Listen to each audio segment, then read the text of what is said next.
ini kita tahu hanya berapa saat di sana, kemudian berpindah, dan tempat pindahnya tentu atas ketentuan Allah. Karena saat itu kita tahu, saya kira ketika kaum Ansar berubah untuk menjamu di rumah masing-masing, ternyata Rasulullah menjawab, yaitu akan berhenti dan tinggal di tempat di mana unta beliau berhenti. Karena untanya itu diperintah oleh Allah. Di sanalah Rasulullah berhenti di kota Yathrib saat itu. Kemudian yang pertama kali dibangun adalah masjid, yaitu Masjid Nabawi. Mengapa masjid? Ternyata pertama bahwa masjid itu kan media untuk menghimpun umat. Menghimpun umat. Oh, di Mekah dulu ada Darun Nadwah. Ya. Maka ketika ke Madinah, meskipun bukan Rasul yang membangun, tapi tempat berkumpul bangsa Quraisy di Mekah. Ketika sampai di Madinah, yang dibangun pertama kali adalah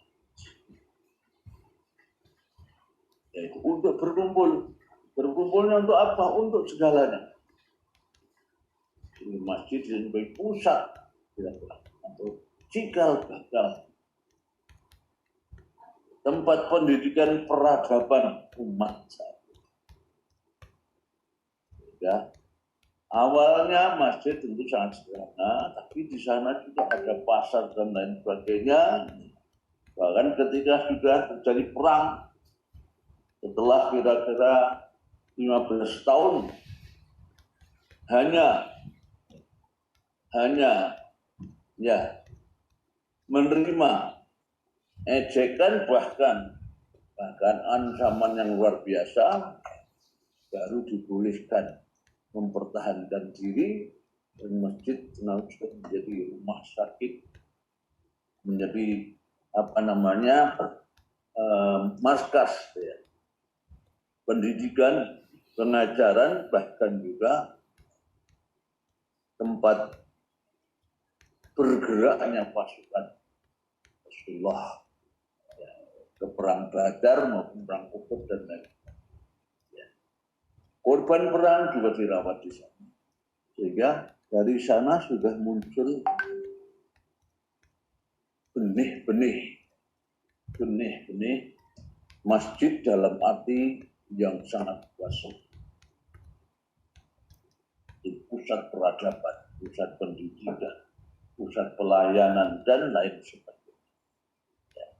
Maka dari sini tentu ya, kita perlu bersyukur kita semua terhimpun di lembaga Masjid Al-Falah yang namanya juga nama yang akan membahagiakan kita, dan semoga ini awal yang baik, dan kita harus selalu menginspirasi langkah ke depan kita. Kita orang masjid itu insya Allah orangnya Allah yang membawa misi membangun peradaban di muka bumi. Peradaban yang berdasarkan keimanan, ya, tauhid tentunya. Ya. Dan saya kira banyak contoh di muka bumi ini, ya, lembaga yang semacam ini. Di Kairo misalnya sudah lebih dari 1000 tahun berdiri Masjid Al-Azhar, dan dari sana akhirnya berkembang menjadi lembaga pendidikan, lembaga dakwah dan lain sebagainya dari Al-Azhar, dan akhirnya Al-Azhar pun menyebar ke seluruh penjuru bumi, membawa misi Al-Azhar termasuk sampai sekarang.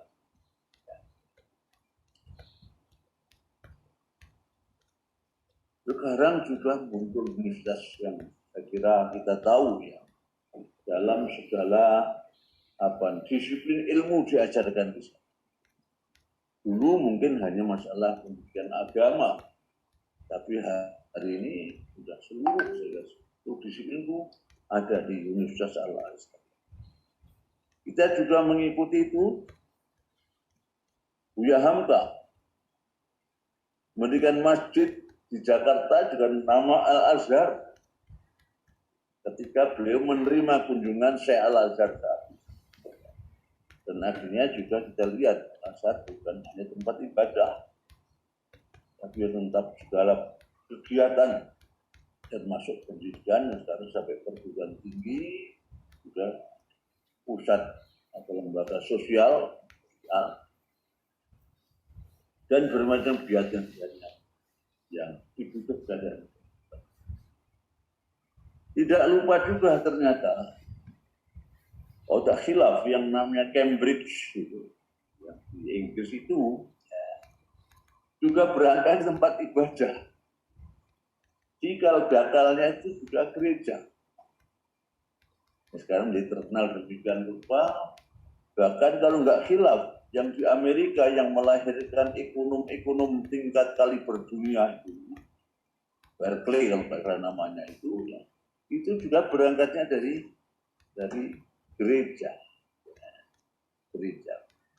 Namun tentu kita lebih yakin kita berangkat dari masjid dengan akidah yang berbeda dengan mereka, akhirnya dijamin kebenarannya, kita harus yakin dan bersyukur.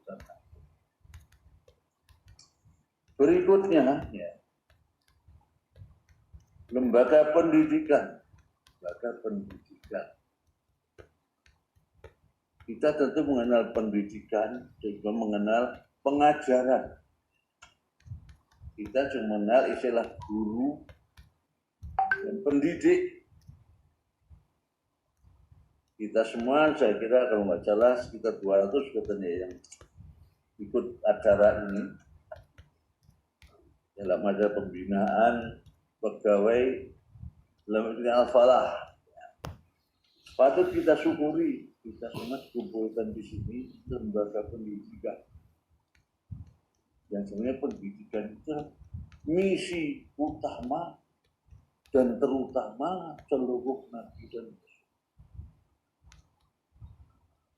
kalau kita beradaptasi berarti kita ini sebenarnya sudah meneruskan apa yang dulu sudah diawali oleh para nabi. Yang misinya cap nabi pasti sama, yaitu misalnya kita baca di dalam surat Al-Jum'ah, walladzi ba'atsa fil ummiyin rasulan min, dialah yang mengutus di tengah-tengah bangsa yang ummi yang populer, ada yang tidak mengenal baca dan tulis, ya, atau belum mengenal peradaban, kira-kira itu. Rasulan, seorang rasul. Yang pertama yang diajarkan sahabat Nabi Muhammad, yatlu alaihim ayatihi wa yuzakkihim, membacakan ayat-ayat Allah, wa yuzakkihim, dan mensucikan mereka atau membersihkan.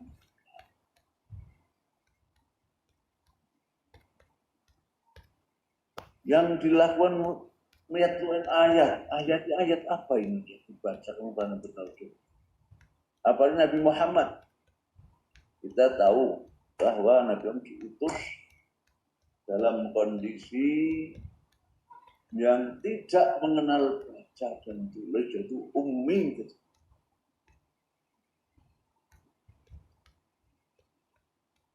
Di tengah umat yang seperti itu juga tidak kenal baca dan tulis.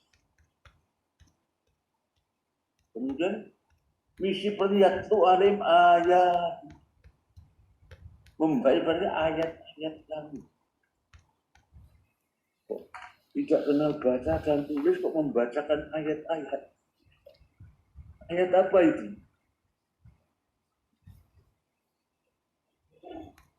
Banyak yang saya menganggap itu salah kaprah. Bahkan Rasul itu bukan membacakan ayat Al-Quran.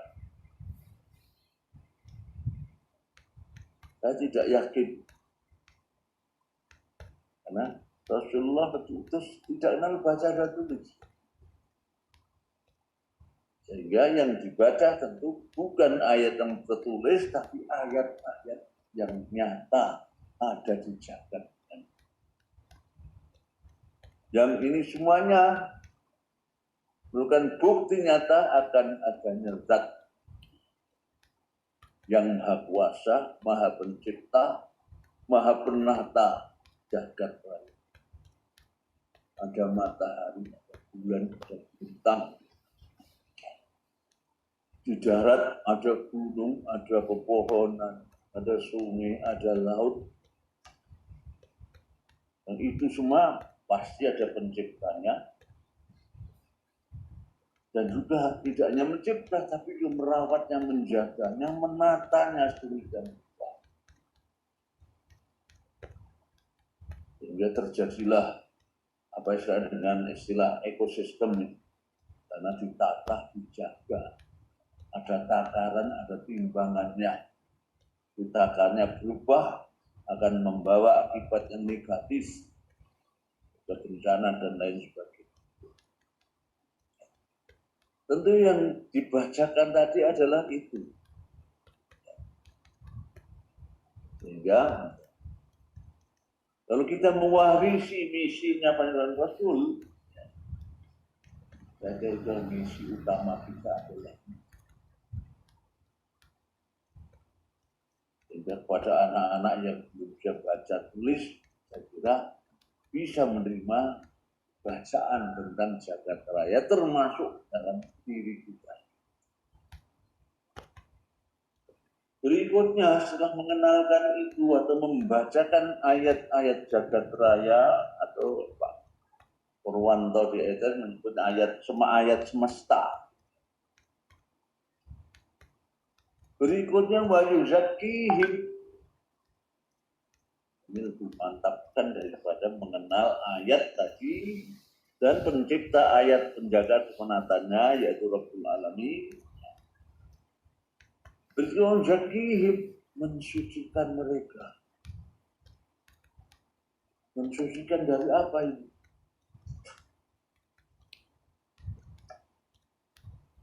Saya meyakini bahwa pensucian ini bukan mensucikan dari hadas, dari najis.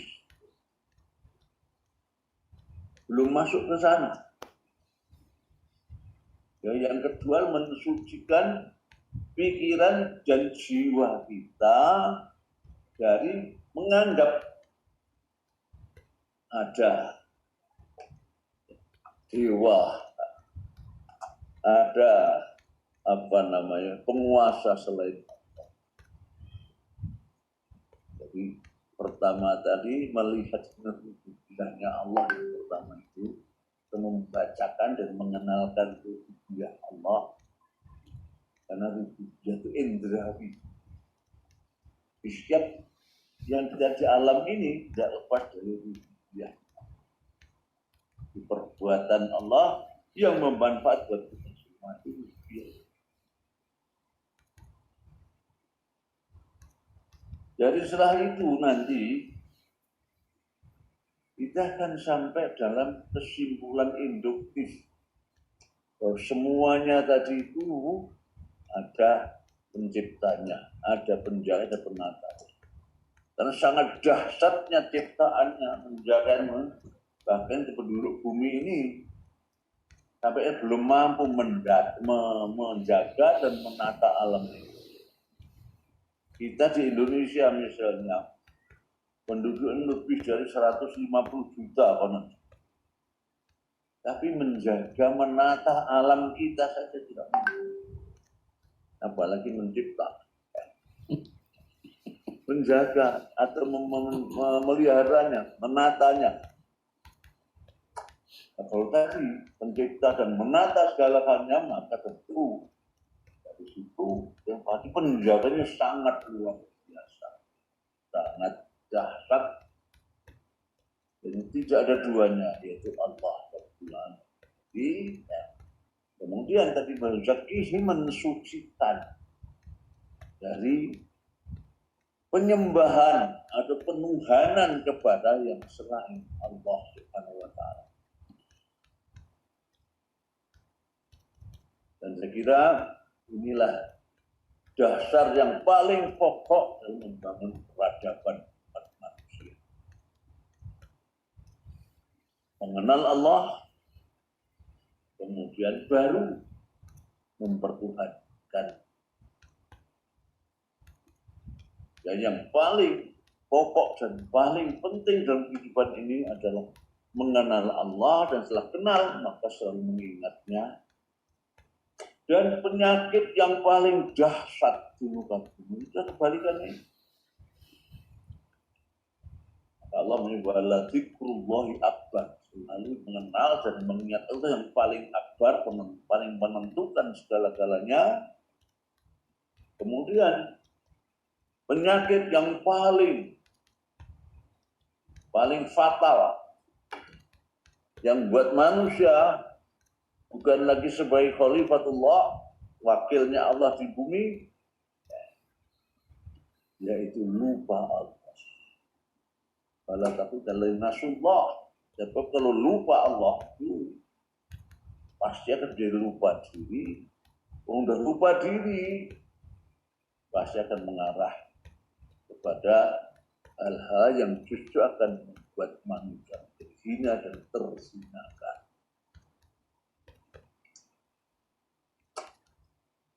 Ini misi para dan Rasul, dan kita mewarisi itu, melanjutkan. Setelah itu tadi kita bacakan, kita kenalkan, dan yang paling akbar tadi, jangan sampai dilupakan. Lupa ini dua hal ini, manusia bisa berubah menjadi makhluk yang paling menakutkan, mengerikan, dan paling puas daripada makhluk apapun selain. Dan hari ini saja terbukti. Kemampuan iptek yang tidak disahkan pada itu, hari ini manusia menjadi makhluk yang paling puas, paling menakutkan. Kita mungkin tidak merasa takut dengan ancaman binatang buas, tapi justru merasakan ancaman sesama manusia. Karena dengan pengetahuannya, ternyata manusia cenderung justru semakin merasa sombong demikian rupa, yang maunya yang merasa super akan melumat, ya. Mereka yang bisa dilumatkan atau dikuasai, ditindas dan lain sebagainya. Dari itu berikutnya, dasar itu misinya masjid, saya kira juga itu. Ya, itu kalau lembaga pendidikan lahir dari masjid, maka juga saya kira peradaban yang kita bangun harus didasarkan pada fondasi yang sangat kuat, yang kokoh. Selalu ingat dan pantang waladzikru akbar, dan lupa pada Allah dan lupa diri, lupa dia dan sombong, lupa dirinya. Dan seperti itu Allah akan menggunakan kita. Ya, di samping itu setelah menanamkan fondasi yang sangat kokoh tadi, baru berikutnya wa yu'allimul kitaba wal hikmah, dan mengajar pada mereka kitab dan hikmah. Kitab dan hikmah ini seringkali tafsirkan, ya, saya kira bisa kita buka apa terjemahannya.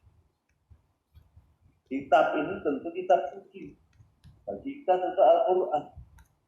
Jadi setelah membangun fondasi yang sangat kuat tadi, baru melangkah kepada mengajarkan Alkitab, kitab samawi. Jadi makanya yang pertama tadi, jadi ayat tadi bukan ayat Al-Quran, tetapi ayat-ayat kauniyah lah. Ayat-ayat yang ada di jagat raya.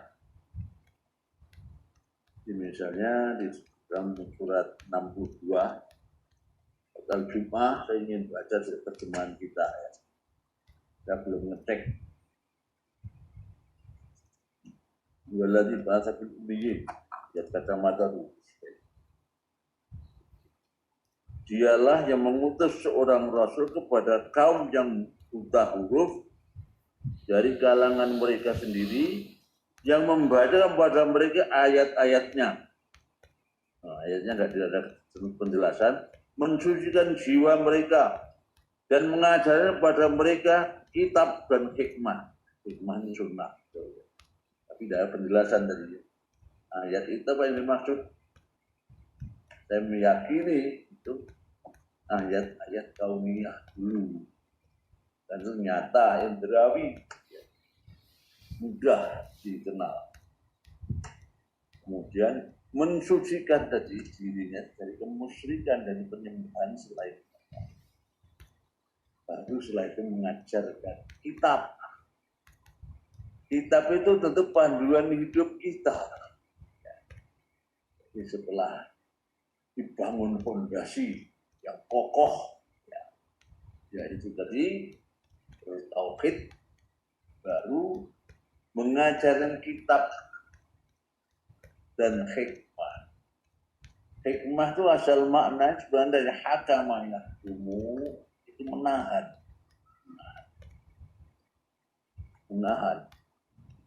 Sehingga hakim itu sebenarnya orang yang fungsinya menahan segala bentuk kejahatan dari hakam. Ya. Ayat muhkam adalah ayat yang sempurna, tanpa salah, tanpa karena menjaga dan menahan dari segala bentuk kekeliruan yang masuk di dalam. Ya. Nah, sementara yang penuh hikmah itu ya dua-duanya. Al-Quran isinya pasti hikmah. Sampai Allah pun bersumpah, wal Yasin wal Qur'anil Hakim, demi Al-Quran yang penuh dengan hikmah. Kemudian kedua, sunnah Rasul itu hikmah juga. Dan biasanya dalam Al-Quran ya, kita bahas hikmah yang berikutnya itu yang tidak terus. Karena sunnah Rasul tidak mungkin salah. Karena sumbernya dari Allah yang mewahyukan kepada. Kama yantiqu 'anil hawa in huwa illa wahyun yuha. Ya. Jadi pengajaran selanjutnya adalah dalam Al-Quran ini apa isinya, Masya Allah. Yang tentang kaitan dengan iptek.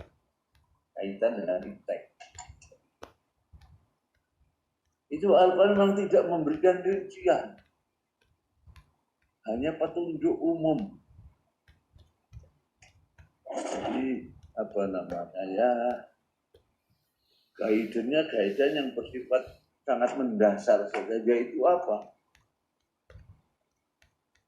Unjuru ma tafisal ma fil ardi. Cermatilah segala apa yang di langit dan di bumi. Jadi pencematan kita dengan indera kita itu adalah ciptaan Allah. Ciptaan Allah. Apakah itu hujan, apakah matahari, apakah bulan, bintang, bahkan juga dunia flora, sampai Allah pun bersumpah tin wal zaitun, demi buah tin wal zaitun, ada syams wal qamar, lain sebagainya. Karena itu indrawi. Maka Allah tidak mengajarkan itu secara detail, telitinya sendiri, cermatnya sendiri. Kamu akan dapat ilmu. Itu Al-Quran, terus mengenai ayat yang kauniyah yang didulukan dibacakan tadi, menjadi petunjuk saja akan adanya roh yang mencipta, menjaga, mengatanya itu. Selanjutnya, kalau ingin mencermati, mendapatkan ilmu, cermatilah, itu indrawi, itu objek akalmu dan penglihatan maupun pendengaran. Itu apa namanya ilmu yang bersifat ya sains sekarang itu untuk iptek tidak diri, karena kita diberi perangkat untuk bisa menjangkau. Sementara yang tidak dijangkau, yang tidak kita jangkau dengan indera kita maupun dengan akal kita, maka Allah pun memberikan penjelasan, apalagi yang sifatnya metafisik, yang sifatnya gaib, tidak terjangkau oleh indera maupun akal kita. Memberikan penjelasan lebih rinci tentang itu. Karena apa? Indera kita, akal kita tidak mampu menjangkau. Dan informasi tentang itu semua itu diberikan kepada kita, dijamin kebenarannya, antara yang salah dan keliru. Yang oleh karena itu maka kita hanya diperintahkan untuk mengimani. Dan akhirnya ini malah dijadikan sebagai kriteria pertama dan utama bagi orang-orang yang bertakwa. Yaitu apa? Alladzina yu'minun baik. Bukan yang menegakkan sholat, bukan yang berpuasa, bukan yang berzakat, gitu Pak. Alladzina yu'minun baik. Yang beriman kepada yang tidak terjangkau oleh indera maupun oleh akal kita. Kita tinggal mengimani, tinggal percaya. Tampaknya ini kayak sederhana. Iman dan gaib sederhana. Padahal sebenarnya kalau kita bahasakan bahasa lain, iman dan gaib maknanya adalah seorang yang bertakwa itu tidak cukup hanya berwawasan global, berwawasan indrawi, bersama yang empirik saja. Di balik yang nyata, yang empirik ini ada dunia lain yang tidak terjangkau. Sehingga dengan istilah lain kita bahasakan orang itu orang yang wawasannya tidak mandek dalam dunia nyata, dunia fisik, dunia indrawi, dunia instan. Baru setelah itu yuqimus shalah. Yuqimus shalah itu apa yang tidak indrawi? Menegakkan sholat itu berarti kita bermi'raj menuju Allah. Kalau yang indrawi apa? Ya itu gerakan-gerakan terbatas. Tidak silat bukan, judo bukan, karate bukan. Tapi saat itu kita sebenarnya berdialog langsung, beraudiensi langsung dengan Allah. Seperti dulu Rasulullah beraudiensi langsung di Sidratul Muntaha. Kita ingat saja, ingat Allah tujuan hidup kita pertama, ingat Allah, tidak melupakan Allah dan hanya melupakan Allah. Sholat itu jaga dan leba itu. Karena kita lepas daripada Allah, tergantung kepada Allah, ya. Mau makan, mau minum dari Allah. Melihat yang kita perlu melihat dari Allah mata kita. Kita perlu beri otak dari Allah. Kalau untuk hidup ini tidak hanya cukup makanan dan minuman, ternyata yang lebih vital dan berakhir lebih fatal, yaitu lah ada pandemi ini. Kita ingat ternyata kebutuhan kita kepada oksigen itu lebih vital dan juga akibatnya lebih fatal. Tanpa makan seminggu mungkin bisa hidup, tanpa minum mungkin 2 hari 3 hari bisa hidup, tapi tanpa oksigen 5 menit saja kan lebih. Itu bukan dari mana kita dapat itu? Maksudnya tidak perlu beli,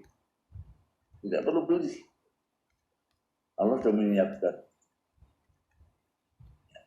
Itu tadi ya, itu gaib ya, nggak bisa lihat gitu. Jadi keberadaan Allah kita kita beritahu oleh Allah.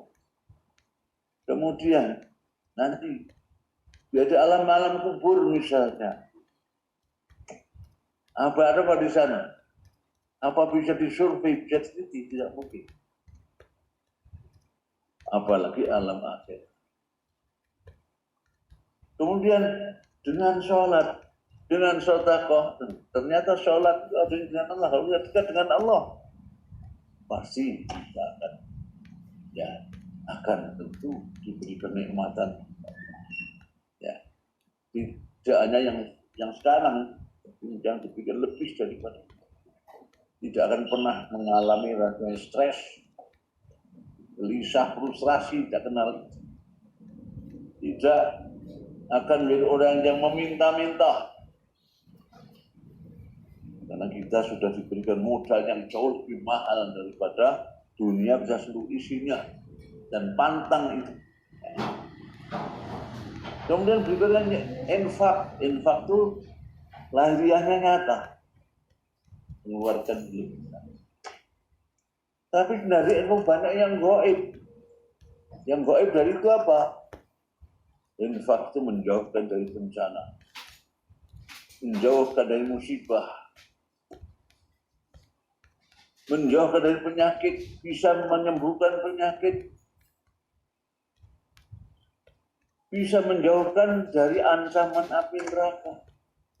Kan gaib semua. Itu tadi tidak mungkin kita jangkau, kita survei, kita teliti dengan indera mempandang diberikan kita sekali. Kemudian kalau kita tahu itu, gaib itu, maka yang tadi mungkin terasa beban, sholat, berinfak, bersedekah beban.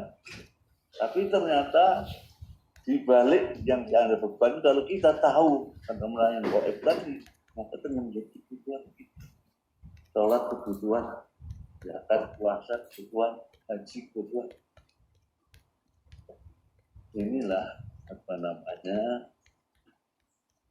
kelebihan kita yang beriman itu, ya. Bahkan tidak hanya itu, ternyata hanya kewajiban saja.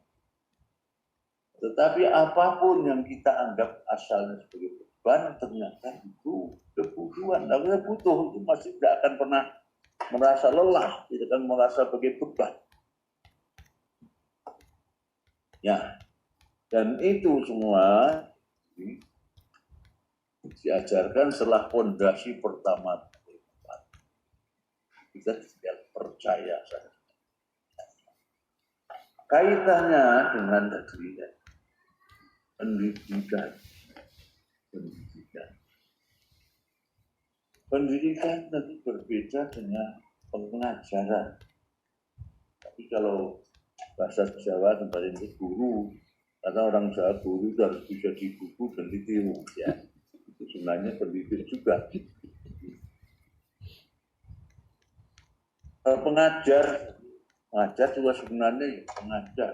Orang berarti mau merebut orang yang kurang ajar, berarti cukup ajar, kan gitu ya. pengajar itu merubah satu pribadi yang mengajar menjadi cukup ajar. Tapi ternyata jangan mencakup juga masalah pendidikan kita.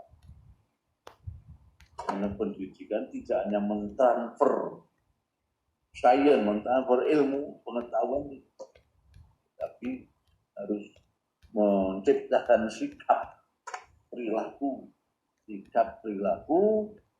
yang sudah menjadi kebiasaan karena dalam ajaran dia disebut dengan akhlak. Nah, sehingga tadi dalam misi kita sebagai pendidik, jadi guru itu kita artikan pendidik juga, karena pendidik itu artinya ya apa ya? Pendidik itu asal maknanya ya memberikan apa?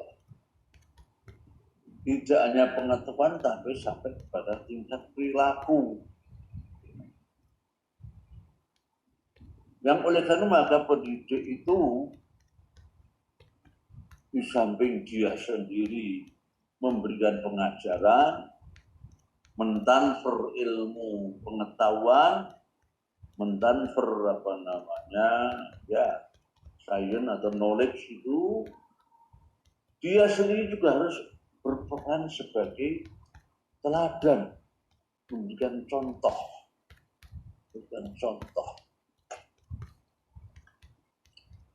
contoh yang bisa ditiru.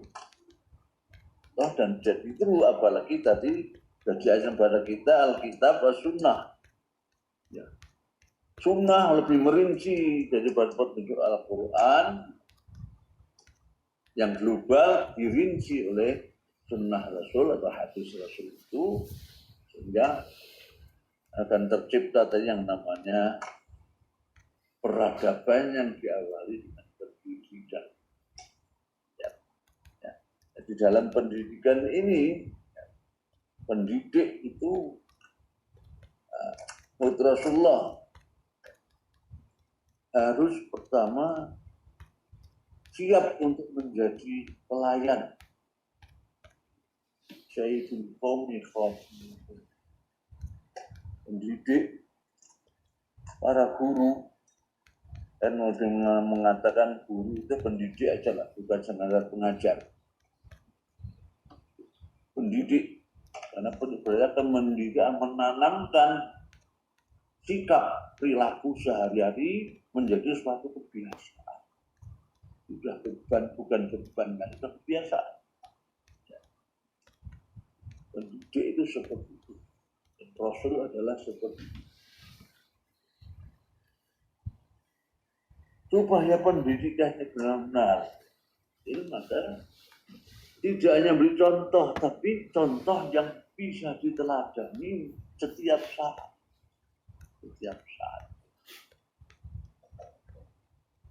Kemudian di samping itu, pendidik adalah dan pemimpin sama-sama Sayyidul Qaumi Khatimum, kata Rasul. Karena pendidik itu menjadi pemimpin juga peteladan. Jadi dia harus siap melayani anak didiknya. Dan saya kira dalam wawasan iman kepada gaib atau wawasan transendental kita itu, bahwa memberikan contoh yang baik itu perbuatan yang sangat produktif. Kok tahu dia produktif dari mana? Ini dari wawasan transendental. Mungkin secara indrawi dianggap rugi kita. Kok berpakai ngapain bahasa melayani seperti itu, beri contoh seperti itu. Padahal dalam ajaran kita memberikan contoh yang baik. Kok ditiru oleh orang? Pertama, dia akan melihat keberuntungan. Keberuntungannya apa? Yang pertama tentu yang di akhirat, bukan sekarang. Sekarang juga ada keberuntungannya. Karena orang lain yang ikut itu. Ini bukan akhirat, dan keberuntungan akhirat jauh lebih mahal dari dunia seluruhnya. Ini menjadi orientasi kita. Materi sebesar apapun tidak akan menyamai pahala yang diberi Allah kepada kita. Ini contoh yang baik tadi, contoh saja. Itu merupakan suatu kebaikan. Setiap kebaikan itu oleh Allah akan dilipat gandakan 10 kali lipat. Jadi 1 dapat 10.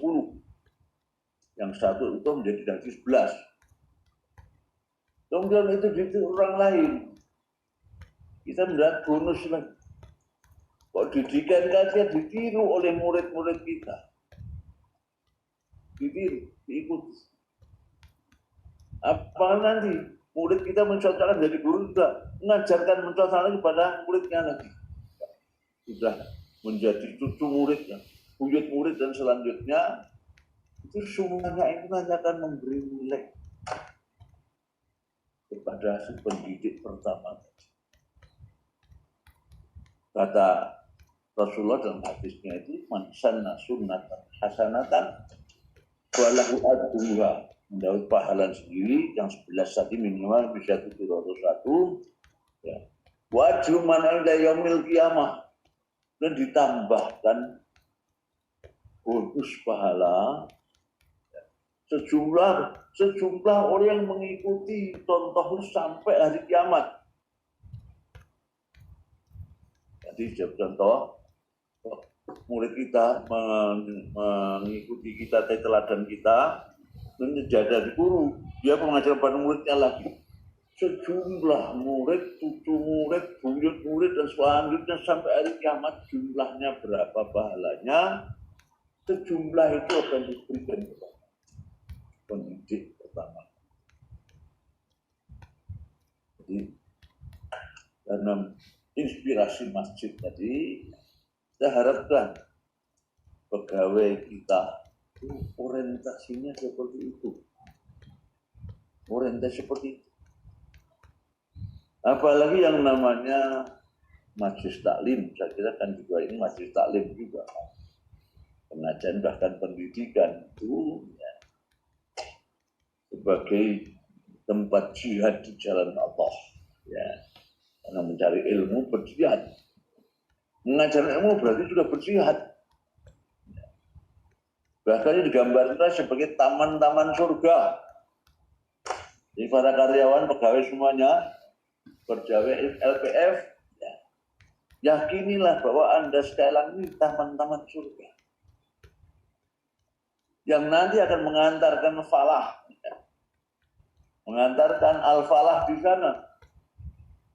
Di surga.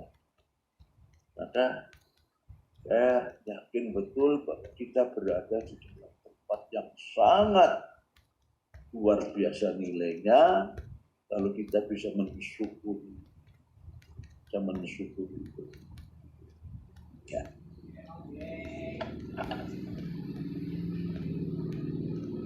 Dan itulah tadi ya, cara pandang kita yang berempat. Ya. Karena kan saya singgung sedikit tentang, saya sering menyampaikan soal tempat ya, supaya kita menyadari betapa ternyata iman itu modal yang tak ternilai harga. Dan dengan iman itu pula kita harus berwawasan beda. Ya, karena itu maka orang yang beriman itu tidak pantas menjadi orang yang rugi. Di dalamnya beberapa ayat, ya, ada beberapa ayat, saya ambilkan 2 saja, misalnya yang di dalam surat Al-Ma'idah 35 dan 6 khilaf itu ya. Innal ladzina amanu law anna ma fil ardi jami' wa mislahu ma'ahu liyaftati min yawmadzab ma tuqbila minhum wa lahum adzabun alim. Sungguh orang yang beriman atau mendapatkan anugerah iman. Sungguh kalau seandainya mereka itu memiliki kekayaan seluruh isi bumi, bumi ini semua jadi miliknya, ditambah lagi isinya, sumber daya alamnya, emasnya, tambang minyaknya, tambang semuanya jadi miliknya.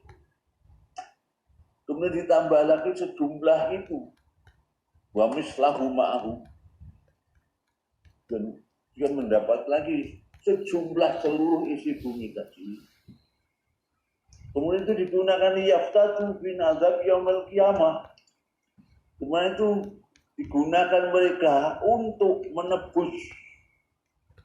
menebus azab. Kalau itu bukan nanti amal innalladzina kafaru ya, bukan innalladzina kafaru. Sungguh orang kafir itu kalau dia itu mempunyai kekayaan seluruh isi bumi, orang yang tidak beriman, kemudian dia memiliki kekayaan seluruh isi bumi, kekayaan. Dianal juga faru ya.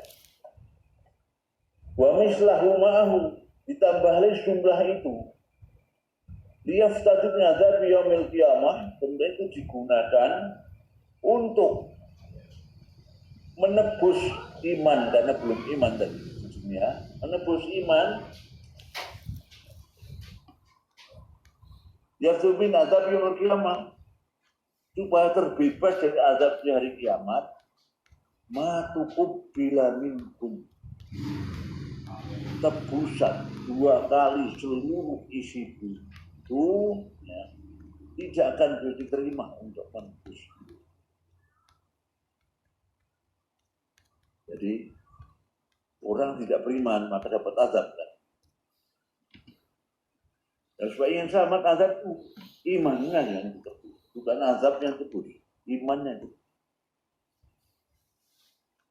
Dan mereka bahwa azabun alim, azab yang dahsyat. Tentu tidak ada orang pun yang tidak ingin keluar darinya. Yuriduna yakhruju minha. Dan kekafiran tadi tentu mereka berupaya untuk berusaha keluar dari neraka, dari azab neraka. Wa ma hum bi kharijina minha, karena tidak akan bisa keluar darinya. Walahum azabun muqim, dan mereka mendapatkan azab yang kekal dan abadi. Jadi bisa kita simpulkan harga iman itu lebih mahal daripada 2 kali seluruh isi bumi. Ini Allah menggambarkan mereka punya itu bahkan 2 kali lipat, tidak bisa diterima tebusan untuk menebus iman di hari kiamat. Ya. Satu lagi dalam Ali Imran 91 juga innalladzina kafaru lagi ya.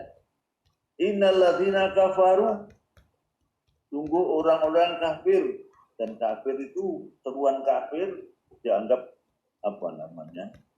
Kekerasan teologis kata. Kafir itu orang menutup diri.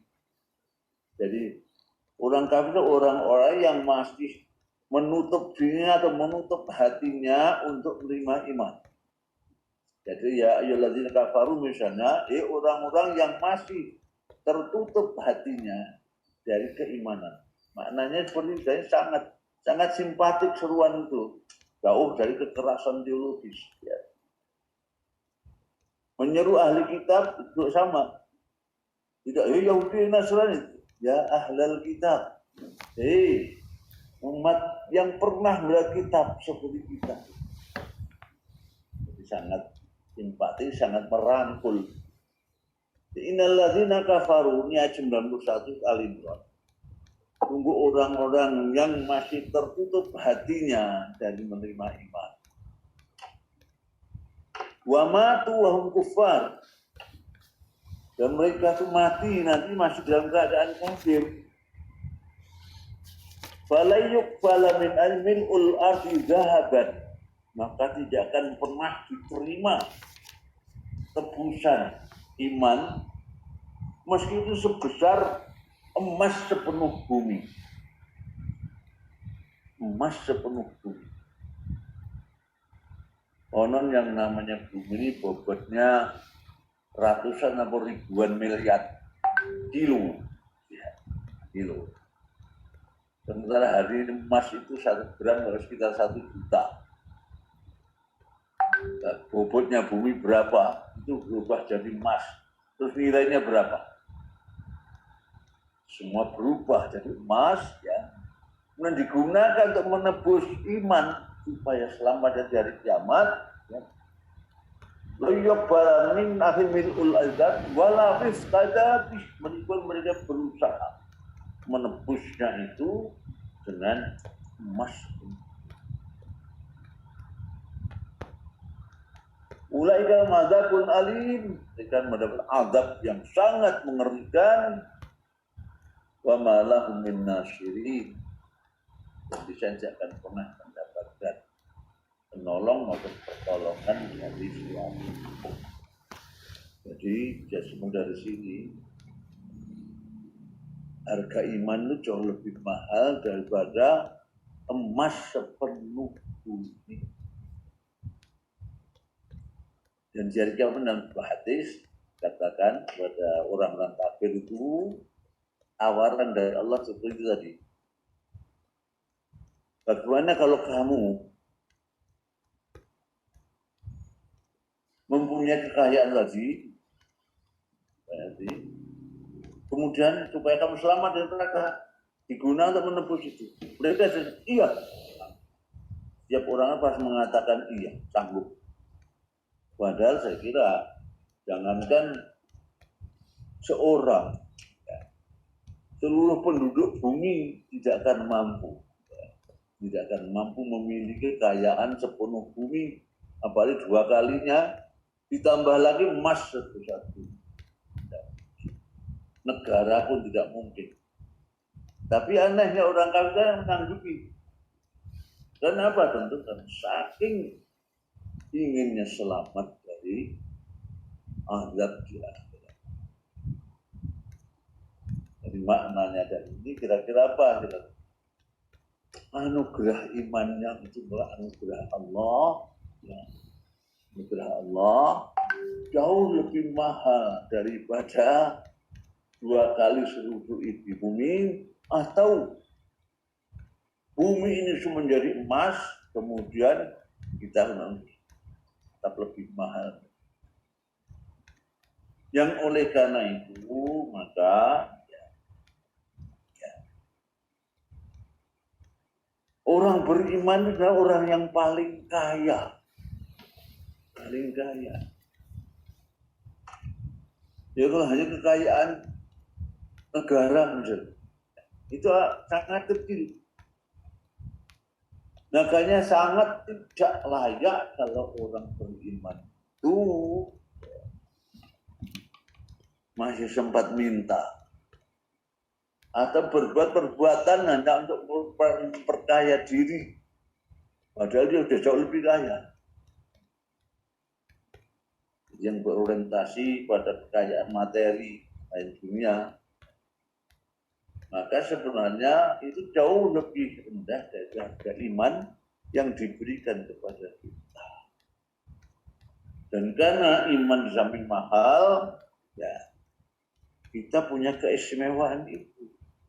Kita punya cara pandang yang berbeda, yaitu cara pandang orang yang beriman. Cara pandangnya gimana tadi? Ya karena kita bisa melihat yang tidak terjangkau oleh mata, oleh indera maupun akal kita. Iman kepada yang gaib tadi. Iman kepada yang gaib tadi. Ya. Apalagi untuk mengambil hak orang, itu pasti ya ada catatannya. Ada catatannya. Tidak akan pernah lepas bisa lari dari hisab Allah. Dan kita jauh lebih kaya daripada itu. Maka sudah sama sekali tidak layak. Sudah kaya raya seperti itu, kok masih butuh. Hal-hal yang diharamkan untuk petunjuk iman kita tadi, ya, untuk kita lakukan. Dan karena itu pula maka Allah bersumpah, yang banyak para ulama yang mengatakan, termasuk Imam Syafi'i, kalau seandainya Al-Quran yang diturunkan itu hanya satu surat pendek ini, maka sudah cukup. Itu apa? Wal asri innal insana lafi khusr. Demi masa, tulis juga demi waktu asar. Mengingatkan bahwa kita posisinya seperti waktu asar. Sangat singkat kita akan kembali kepada Allah, akan tenggelam dan matahari akan tenggelam. Umur berapapun, oh saya masih muda, saya masih 17-an. Menghadap Allah bisa datang secara tiba-tiba. Dengan pandemi yang lalu kita bisa melihat kawan kita planet baru ini ternyata mendahului kita. Sehingga jadi innal insana fi khusr. Manusia yang tidak punya wawasan transendental tadi, iman yang gaib tadi, pasti rugi. Illal ladzina amanu, kecuali yang beriman. Amin sholih wa taubillah ya. Jadi dengan kata ini kita katakan manusia secara umum pasti akan mengarah kepada kebangkrutan, kerugian, bukan al-falah. Kecuali satu yang beriman saja yang harus mendapatkan al-falah terus-menerus, keberuntungan, keselamatan, dan lain sebagainya. Jadi orang beriman tidak boleh rugi, harus produktif. Sehingga kaitannya dengan tugas-tugas kita masing-masing, dan kita berorientasi pada tersebut, berorientasi pada Allah, pada tuntunan Allah, maka jangan lupa, tidak ada tuntunan buat kita supaya tidak lupa, supaya kita lebih produktif. Meskipun mungkin sebagai misalnya bukan bersih-bersih aja lah, nyapu. Itu kalau kita niati itu semacam mengerti bahwa Allah Masya Allah luar biasa. Apa yang membersihkan tempat yang akan tempati orang-orang yang berjajalnya itu mencari ilmu.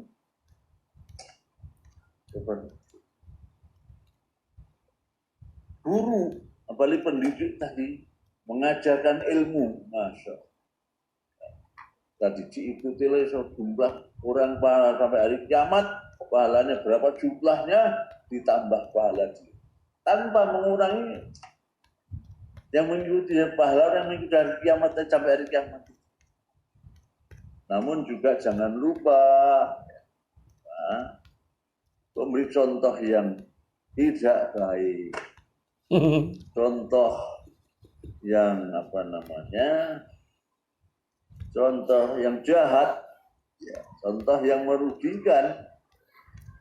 Nanti dia melakukan dosa, dosanya sendiri, nanti ditambah bonusnya sejumlah dosa orang-orang mengikutinya sampai hari kiamat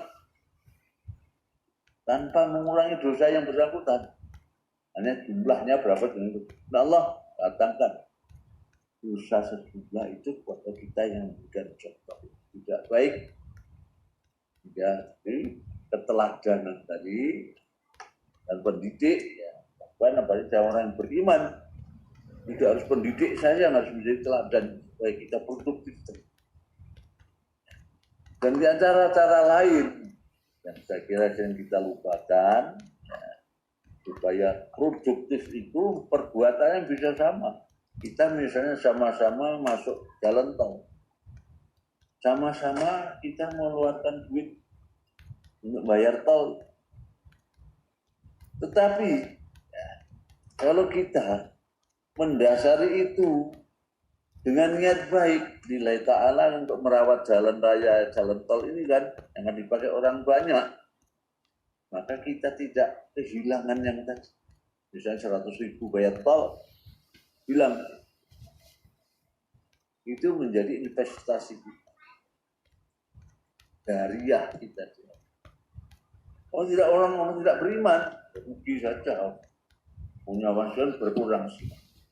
Apalagi dalam ajaran kita, Allah menjamin bahwa orang yang justru selalu memberi, bersedekah, berinfak, bersedekah itu ada yang melipat gandakan pahalanya, bahkan juga harta ketika di dunia. Dan apa yang dia keluarkan untuk itu, kata Rasulullah, mana qasamalun min shadaqah. Tidak ada sedekah yang akan mengurangi milik seseorang yang bersedekah. Dengan kata lain, bersedekah itu menjamin kita tidak akan berkurang harta kita, bahkan harus dilipat ganda. Termasuk pahala. Di dunianya insya Allah sudah dijauhkan dari kemiskinan. Karena jaminan mana kosomalun sedekah. Dan itu ya pasti tadi tidak nyata, tidak indrawi, namun bisa kita buktikan di dalam kehidupan kita. Orang yang banyak sedekah, itulah rezekinya akan dibuka oleh Allah oleh pintu yang kita tidak menyangganya, tidak menduga. Jadi kita yang bergabung di dalam ibadah ini sungguh sangat luar biasa. Ya. Betapapun yang kita terima sedikit, tapi itu dunianya sedikit, akhirat hanya menjadi tambuk buat kita. Ya, tapi kita berikan contoh yang keberhasilan yang luar biasa bagi para pendidik, misalnya menciptakan saraf. Dulu guru saya mengajarkan bagi kita sampai sekarang, dan itu juga tidak pernah kita lupakan. Bahkan mungkin misalnya sekarang pula ratusan ribu ingat dengan yaitu apa, di tempat lain tidak pernah mendapat. Waktu itu kita nggak tahu kata beliau apa, at-tariqatu ahammu minal maddah. Cara atau metode itu jauh lebih baik daripada materinya. Jadi teknik itu lebih mahal daripada materi. Kita di bidang pendidikan tadi, baik apalagi para pemimpinnya, oleh direktur, kemudian yang bawahnya, bagian dan sebagainya, guru-guru pendidiknya, sampai kepada karyawan mungkin yang dianggap karyawannya ya yang kasar lah. Jangan lupa bahwa Qul inna sholati wa nusuki wa mahyaya wa mamati lillahi rabbil alamin. Katakan selalu Muhammad dan umat Muhammad. Umatnya nggak disebut karena yang perintah Nuh itu juga perintah buat kita. Kecuali sangat kecil yang khusus Nabi. Kira-kira 99,9% itu untuk umatnya. Ya, mungkin yang 0,1% saja untuk umat. Inna sholati sholat wa nusuki, segala pengorbanan bersusah payah mengatur ini, membersihkan kelas ini dan lain sebagainya, menjaganya, itu semua adalah ladang buat kita untuk melihat keberuntungan di sana, al-falah yang di sana, bukan al-falah yang di sini ya. Kalau al-falah di sini mungkin berupa duit itu, yang di sana itu harus menjadi orientasi kita. Yang sana jauh lebih murah. Dan itu oleh Allah tidak diberikan di dunia. Yang namanya pahala itu tidak diberikan, tetapi diberikan di akhirat saja. Wa inna ma tuwaffawna ujurakum yaumal qiyamah. Insya pahalamu itu hanya akan dibayar Allah di hari kiamat, bukan di dunia. Sebab kalau diberikan di dunia, berarti Allah memberikan sesuatu yang imitasi. Ibarat memberikan hadiah emas, emasnya imitasi gimana aja? Kan nipu. Allah jangan pernah nipu. Ya. Maka dibayar di hari kiamat. Kalau di sini dapat bayaran materi, nah itu sebenarnya malah ujian dan kita diuji juga dengan materi dunia. Apa kita masih sadar, masih ingat bahwa ini semuanya akan binasa? Sebenarnya pahala dari Allah akan kekal selama. Jadi orientasi ini ya, berorientasi pada pahala itu harus kita utamakan dari berorientasi pada mati. Materi itu semua barang-barang yang akan sirna, semuanya akan lenyap, bahkan diri kita juga ikut lenyap juga. Ya, ini saya kira di antara yang saya perlu tanamkan ya sebagai anggota keluarga besar. Ketika menurut pendidikan Al-Falah khususnya, kita harus berorientasi ke sana. Wawasan transendental bukan yang bagaimana, maka dengan itu saya berharap ya, cara kita berbuat saya akan berbeda. Dan dalam masalah Islam kita sudah dianjurkan, bahkan diperintahkan tidak boleh tetap. Artinya kita harus selalu maju, selalu bertambah. Hari ini harus lebih dari kemarin, hari esok harus lebih dari hari ini, dan selanjutnya seperti itu. Saya kira saya ingat Kiai Misbah dulu yang jadi ketua, saya kira Al-Falah dulu ya, Kiai Misbah almarhum.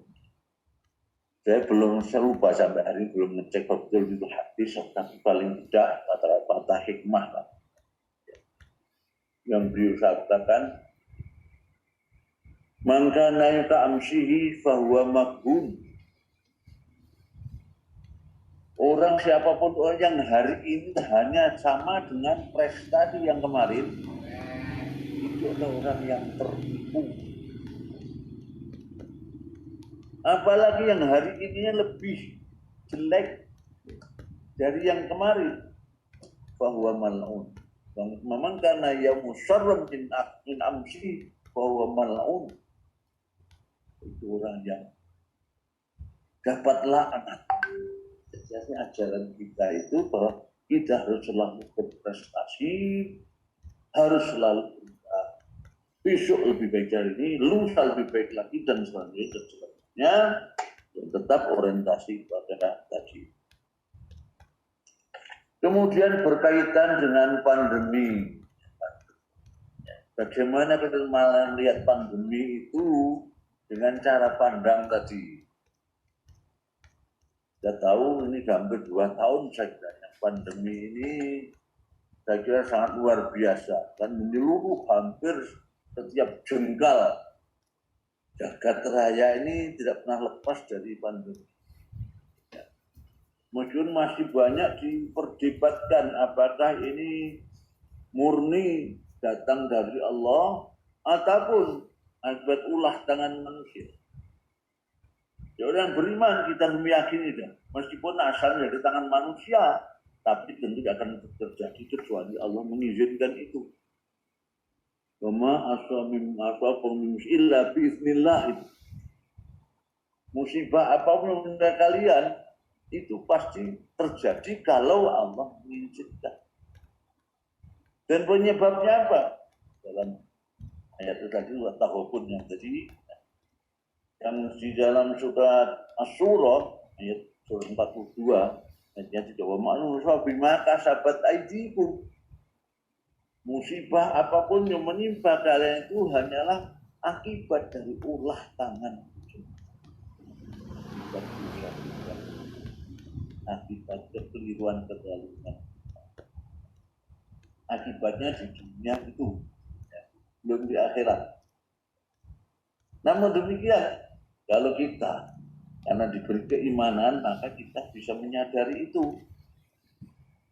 Musibah apapun, apakah ini akibat ulah para ahli senjata biologi. Dan sekarang akan ada perang biologi. Dulu yang Amerika ketika membomi Vietnam itu dengan bom-bom biologi. Sekarang ada yang menganalisa bahwa ini bom biologinya Cina. Benar, itu kan sangat luar biasa. Korbannya berapa dari tidak ada perang fisik, tapi ternyata korbannya melebihi dari perang fisik. Dan juga tidak hanya masalah jiwa yang menjadi, bahkan tatanan dunia ini diluluh lantakkan dengan pandemi. Dunia pendidikan juga terganggu ya. Kita tidak bisa lagi tatap muka langsung. Kita harus pakai online ya. Pakai daring. Pakai tidak tatap muka tadi. Bahkan sangat dibatasi. Jadi banyak yang tidak bisa tatap muka. Di tempat yang terpencil, nggak ada internet misalnya, sampai demikian. Ekonomi juga berantakan, industri berantakan, dan lain sebagainya. Ya. Kesehatan berantakan, apa aja ya. Di dunia maju pun tidak terkecuali juga.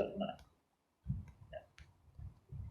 Kita orang beriman berpandangan bahwa itu bagaimana juga, apakah disengaja itu pasti ya, karena ulah tangan manusia. Kemudian diizinkan oleh Allah. Nah, ini juga salah satu salah satu ilmu pendidikan. Ilmu pendidikan itu harus ada peringatan juga, ya, ada punishment dan ada reward dan punishment. Ya. Allah akan mengingat pada kita. Ya. Tidak cukup kita hanya mengatakan beriman selesai, tidak. Perkataan hanya awal, setelah itu diuji. Benar yutraku ayapulu amanah. Jangan saya manusia mengira bahwa kami mengatakan beriman sudah cukup, tidak. Bahkan engkau itu kami sudah menguji umat sebelum mereka. Dengan ujian itu Allah akan menyatakan dengan sebenarnya siapa orang yang benar imannya dan siapa yang dusta imannya. Kemudian pendidikan juga ada itu ya, yang namanya peringatan pasti harus ada dibutuhkan.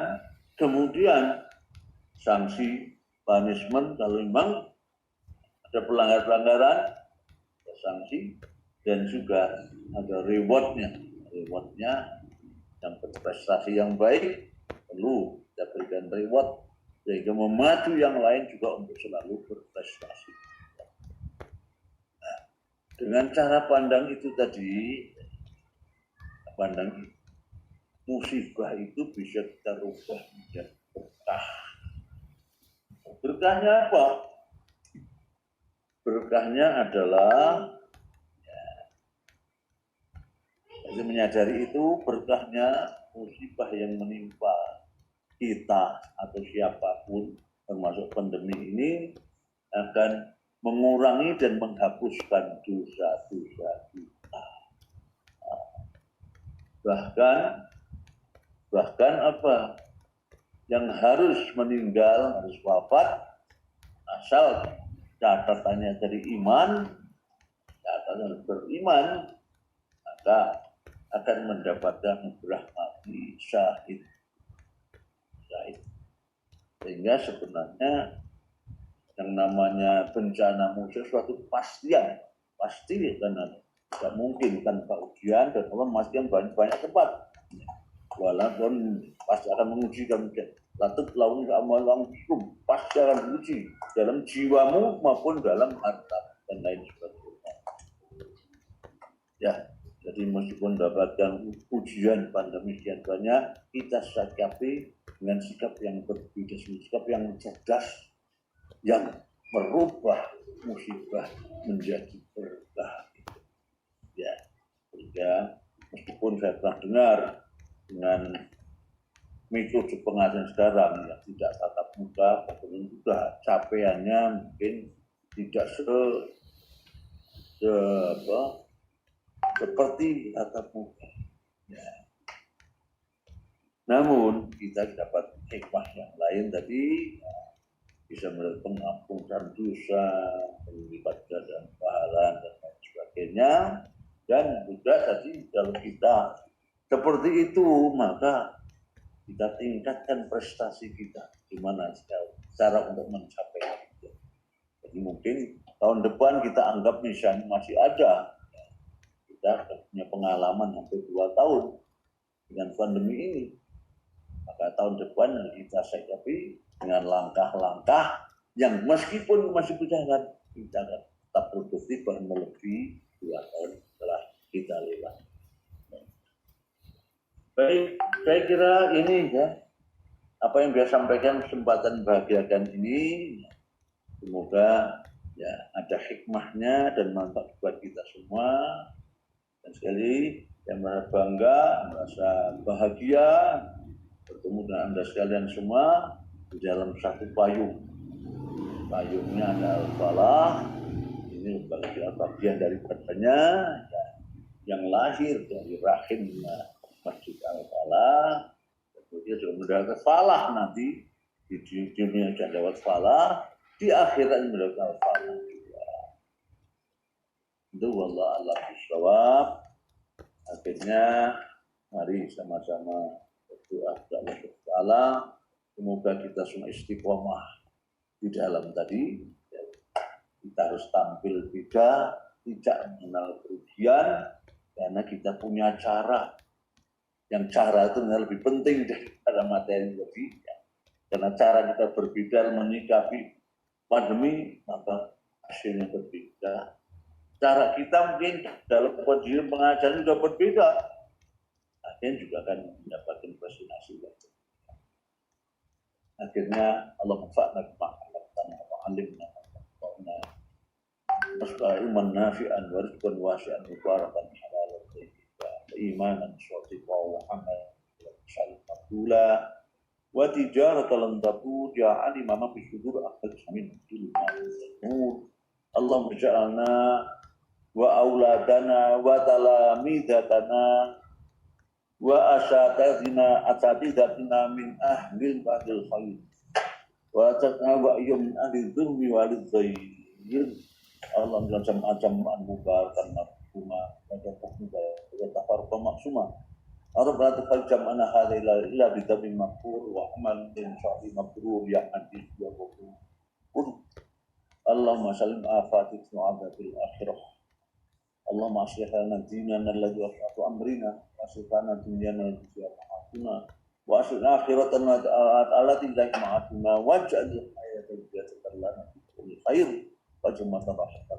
syar Allahumma as'aluka 'afwa wal 'afiyah wal mu'afata ad-da'imah fid din wad dunya wal akhirah wal fawza bil jannati wa najat minan nar Allahumma a'inna ala dzikri wa Subhana rabbil izzati amma yasifun wa salamun alal mursalin walhamdulillahi rabbil alamin. Mohon atas segala khilafan. Bila taufiq hidayah. Wassalamualaikum warahmatullahi wabarakatuh. Waalaikumsalam. Waalaikumsalam warahmatullahi wabarakatuh. Barakatuh.